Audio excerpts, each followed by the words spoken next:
கல் தோன்றி மண் தோன்ற காலத்தில் முன் தோன்றிய மூத்த குடி நம் தமிழ் குடி அப்படின்னு சொல்லுவாங்க. ஏன் அப்படி சொல்றாங்கன்னு தெரியுமா? ஏன்னா நம்ம தமிழ் கல்ச்சர் தான் world's one of the oldest living கல்ச்சரா இப்போ வரைக்குமே இருந்துட்டு இருக்கு.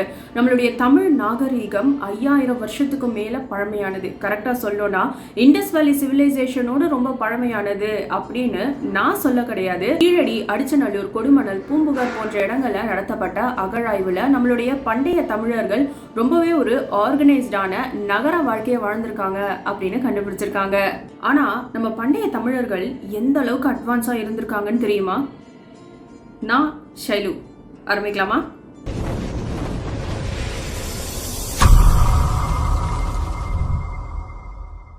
நம்ம பண்டைய தமிழர்களுடைய நாகரிகத்தால தான் நம்ம இப்ப பேசப்படக்கூடிய தமிழ் மொழி world's one of the oldest லாங்குவேஜஸா இருந்துட்டு இருக்கு. சங்க காலத்துல, அதாவது சேர சோழ பாண்டிய மன்னர்கள் நம்ம தமிழ்நாட்டை ஆட்சி பண்ணிட்டு இருந்த காலகட்டத்திலேயே ரோம், கிரீஸ், சதர்ன் ஏசியா பகுதிகளில் ட்ரேடிங் ப்ராசஸ் எல்லாம் அவங்க பண்ணியிருக்கிறாங்க. லெமுரியா ஆர் குமரிகண்டம், அதாவது சவுத் ஆஃப் இந்தியா ஒரு காலத்துல பயங்கர செழிப்பான ஒரு கான்டினென்டா இருந்தது அப்படின்ற மாதிரி இந்த கீழடி, பூம்புகார் ஆராய்ச்சியில கண்டுபிடிச்சிருக்காங்க. அதுக்கு சான்றா ஏன்ஷியன் ரைனேஜ் சிஸ்டம், இரும்பாலான சில பொருட்கள், பானைகள், தமிழ் இன்ஸ்கிரிப்ஷன், திருக்குறள், சங்க இலக்கியம், அகநானூறுன்ற மாதிரியான சில கண்டுபிடிப்புகள் சவுத் ஆஃப் இந்தியா, அதாவது குமரிகண்டம்னு சொல்லப்படக்கூடிய இந்த இடத்தை ஒரு காலத்துல தமிழை கட்டி ஆண்டிருக்கான் அப்படின்ற மாதிரி ஆராய்ச்சியாளர்கள் சொல்லியிருக்கிறாங்க.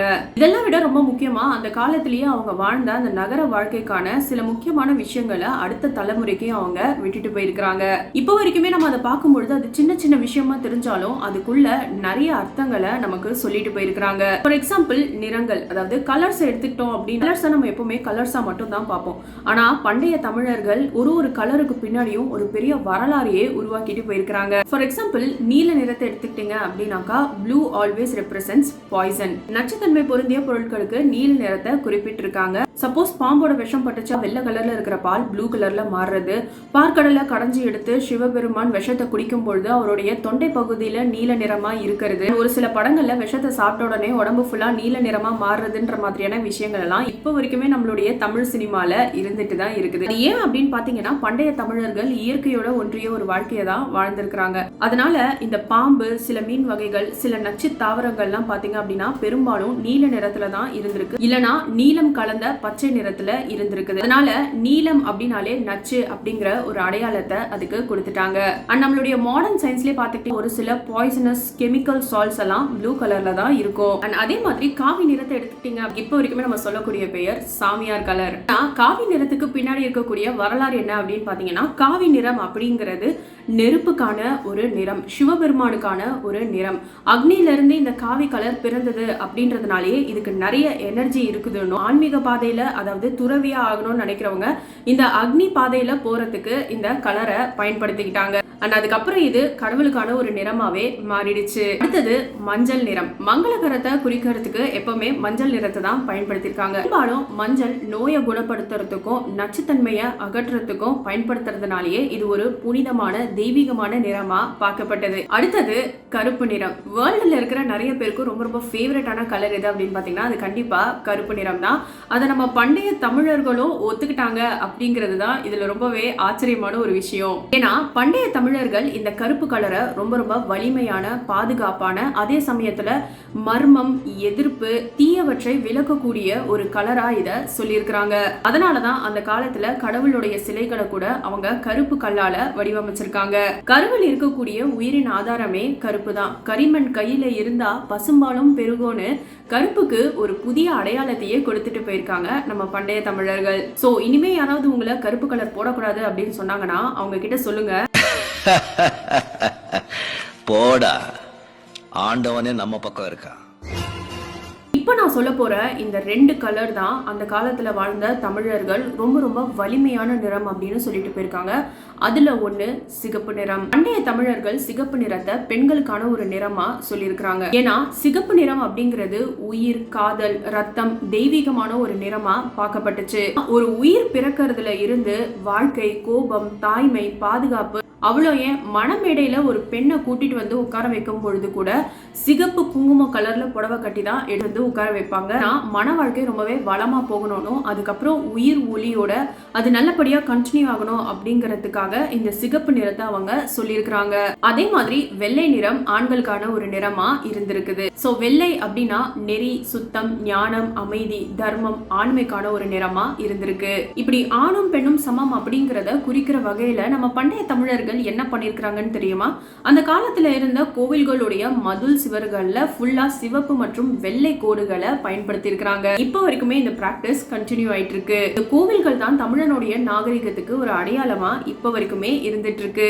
நம்ம பண்டைய தமிழர்களுடைய அறிவியல் ஆற்றல் கண்டுபிடிப்புகள்லாம் எந்த அளவுக்கு இருந்திருக்குது அப்படிங்கறத காட்டக்கூடிய ஒரு கோவிலா இப்ப வரைக்கும் இருந்துட்டு இருக்கிறது எது அப்படின்னு பாத்தீங்கன்னா திருவள்ளூர் டிஸ்ட்ரிக்ட்ல இருக்கக்கூடிய வரமூர்த்தீஸ்வரர் கோவில். அப்படி இந்த கோவில்ல என்ன ஸ்பெஷலா இருக்குது அப்படின்னு பாத்தீங்கன்னா ஹியூமன் பர்த் ப்ராசஸ், பிஃபோர் இல்ல ஆஃப்டர்.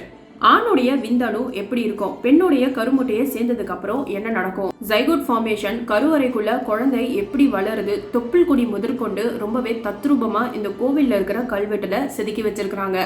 எப்போ 6000 வருஷங்களுக்கு முன்னாடியே 6000 வருஷங்களுக்கு முன்னாடியே அல்ட்ராசவுண்ட் மைக்ரோஸ்கோப்லாம் இல்லாத காலகட்டத்திலேயே ஒரு ஸ்பெர்ம் பார்க்கறதுக்கு எப்படி இருக்கும், அது முட்டையோட எப்படி சேரும், அண்ட் கருவறைக்குள்ள ஒரு குழந்தை எப்படி வளருது, தொப்புள் கொடி முதற்கொண்டு தத்ரூபமா அங்க வடிவமைச்சிருக்காங்க. ஆனா ஒரு சில பேர் இது கண்டிப்பா சாத்தியமே இல்லாத விஷயம், அந்த காலத்துல எப்படி இதெல்லாம் கண்டுபிடிச்சிருக்க முடியுது, உண்மை கிடையாது அப்படின்ற மாதிரியான டிபேட்லாம் இப்ப வரைக்கும் போயிட்டு தான் இருக்குது. அதே சமயம் நம்மளுடைய தமிழ் நாகரிகத்தை பத்தியும் நம்ம குறைச்சி எடை போட்டுற முடியாது. ஏன்னா டெலஸ்கோப்லாம் கண்டுபிடிக்கிறதுக்கு முன்னாடியே அந்த காலகட்டத்திலேயே நவகிரகங்களை வச்சு வழிபட்டவன் தான் நம்ம தமிழன். அதே மாதிரி நிறைய நம்ப முடியாத விஷயங்கள் எல்லாம் அவங்க கட்டி இருக்கிற கோவில்கள்லயே பார்க்க முடியும். நிழல் கீழே விழாம கோவில் கட்டுறது, சூரிய ஒளி டைரக்டா கடவுள் மேலேயே படுற மாதிரி கோவில் கட்டுறதுன்ற மாதிரியான நிறைய விஷயங்களை தமிழன் பண்ணியிருக்கிறான். எப்படி எர்த்தோட ரொட்டேஷனை கண்காணிச்சு ஸ்பேஸ்ல நடக்கக்கூடிய விஷயங்களையே ஈஸியா கண்டுபிடிச்ச அவங்களுக்கு ஹியூமன் பாடியில நடக்கக்கூடிய சில விஷயங்களை கண்டுபிடிக்கிறது பீஸ் ஆஃப் கேக் மாதிரி தான் இருந்திருக்கும். இது நடந்த சில 1000 வருஷங்களுக்கு அப்புறம் ஐரோப்பியர்கள் நிறைய விஷயங்களை கண்டுபிடிச்சாங்க. உலகம் உருண்டையா இருக்குது, ஆஸ்ட்ராலஜி, ஆஸ்ட்ரோனமி, டெலஸ்கோப், மைக்ரோஸ்கோப் எல்லாம் வச்சு ஹியூமன் பாடிக்குள்ள இந்த விஷயங்கள்லாம் நடக்குது, சோலார் சிஸ்டம்ல இந்த விஷயங்கள்லாம் நடக்குது அப்படின்ற மாதிரி சொல்லி இதுக்கான எல்லா கிரெடிட்டுமே அவங்க எடுத்துக்கிட்டாங்க. நம்மளும் நம்ம முன்னோர்களுடைய எல்லா நாகரிகத்தையும் மறந்துட்டு இந்த வெஸ்டர்ன் கல்ச்சர் கொண்டு வந்த கான்செப்டை அக்செப்ட் பண்ணிக்கிட்டோம். அண்ட் இப்போ வரைக்குமே நம்ம சயின்ஸ் புக்ஸ்ல நம்ம இவங்களுடைய கண்டுபிடிப்புகளும் அவங்களுடைய பெயர்களையும் தான் படிச்சுட்டு இருக்கோம். உண்மை என்னன்னா நம்ம தமிழ் நாகரிகம் தான் இது எல்லாத்துக்குமே ஒரு ஸ்டார்டிங் பாயிண்டா இருந்திருக்குது. இதை நான் எப்படி இந்த அளவுக்கு ஸ்ட்ராங்கா சொல்றேன் அப்படின்னு பாத்தீங்கன்னா யோசிச்சு பாருங்க. இந்த ஐரோப்பிய நாடுகள்லாம் ரொம்ப ரொம்ப ஸ்மார்ட்டான ஒரு மூவா எல்லா வரலாறுமே கிபிக்கு அப்புறம் தான் இருக்கணும், அதாவது கிறிஸ்து பிறப்புக்கு அப்புறம் தான் இருக்கணும் அப்படின்னு முடிவு பண்ணிருக்காங்க. அதனால உலகத்துல இருக்கிற மத்த ஓல்டஸ்ட் சிவிலைசேஷன் எல்லாம் அவங்க அழிக்க ஆரம்பிச்சிருக்காங்க. அண்ட் அதை சக்சஸ்ஃபுல்லா செஞ்சும் முடிச்சிருக்காங்க. அப்படிதான் இந்த கிபி அப்படிங்கிற இந்த கான்செப்டே வந்துச்சு. அவ்வளோ ஏன் நம்ம இப்ப இருக்கக்கூடிய இந்த 2025 இயரே பாத்தீங்க அப்படின்னாக்கா ஆஃப்டர் ஜீசஸ் வாஸ் பார்ன் அப்படிங்கறது தான் குறிக்குது. ஆனா இவங்க என்னதான் உண்மையை மறைக்கிறதுக்கும் அழிக்கிறதுக்கும் முயற்சி பண்ணாலும் நம்ம தமிழ் சிவிலைசேஷன் தான் one of the oldest and அதே சமயத்துல ரொம்ப ரொம்ப தனித்துவமான ஒரு சிவிலைசேஷன்.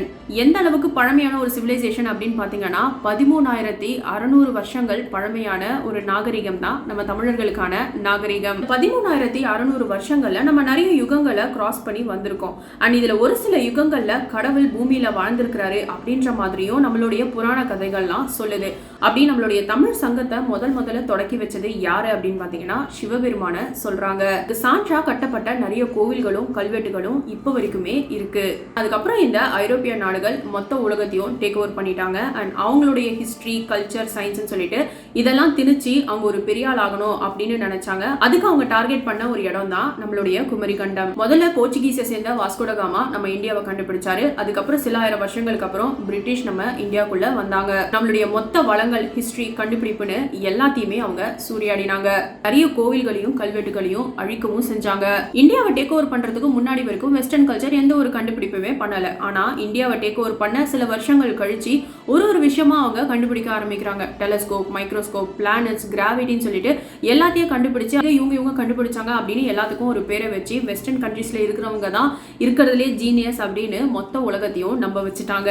நம்மளும் அதை அக்செப்ட் பண்ணிக்கிட்டு வெஸ்டர்ன் பீப்புள் தான் ஜீனியஸ் அப்படின்னு இப்ப வரைக்குமே நம்மளுடைய சயின்ஸ் புத்தகங்கள்ல படிச்சுட்டு இருக்கோம்.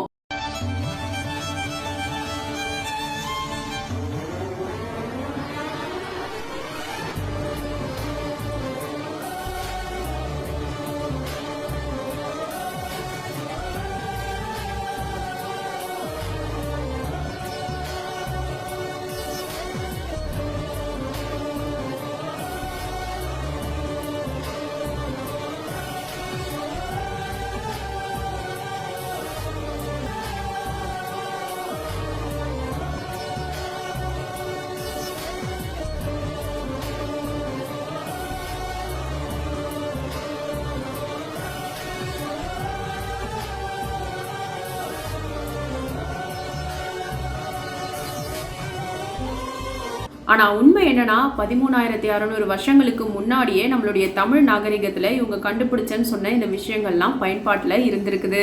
அதுக்கு சான்றா இருக்கிறது தான் வரமூர்த்தீஸ்வரர் கோவில் மாதிரி இருக்கக்கூடிய நிறைய கோவில்கள். இது எல்லாமே நம்ம தமிழ் நாகரிகம் மாதிரியே அந்த காலத்துல கட்டப்பட்ட சில கோவில்களோட சேர்ந்து கொஞ்சம் கொஞ்சமா அழிஞ்சிட்டே வருது. விஷயத்துல நம்ம யாரையுமே தப்பு சொல்ல முடியாது. ஏன்னா modern science and technology has taken over the world and நம்மளும் அதுக்கு எல்லாத்துக்குமே அடாப்ட் ஆயிட்டோம். விஷயம் என்னன்னா இது எல்லாத்துக்குமே ஒரு ஸ்டார்டிங் பாயிண்டா இருந்தது நம்மளுடைய தமிழ் நாகரிகம் தான். இதை நினைச்சு ஒரு தமிழனும் பெருமைப்படணும். அது மட்டும் இல்லாம முடிஞ்ச அளவுக்கு இந்த மாதிரி வரலாறு சிறப்புமிக்க கோவில்களை நீட்டா கிளீனா பாதுகாப்பா நம்ம வச்சுக்கணும் நம்மளுடைய அடுத்த தலைமுறைக்காக. சோ இதை பத்தி நீங்க என்ன நினைக்கிறீங்க அப்படிங்கறத மறக்காம என்னுடைய கமெண்ட் பாக்ஸ்ல சொல்லுங்க. அண்ட் இந்த மாதிரியான நிறைய இன்ட்ரெஸ்டிங்கான டாபிக்ஸ்க்கு மறக்காம என் சேனல் சப்ஸ்கிரைப் பண்ணிக்கோங்க. நெக்ஸ்ட் வீடியோல சந்திக்கலாம்.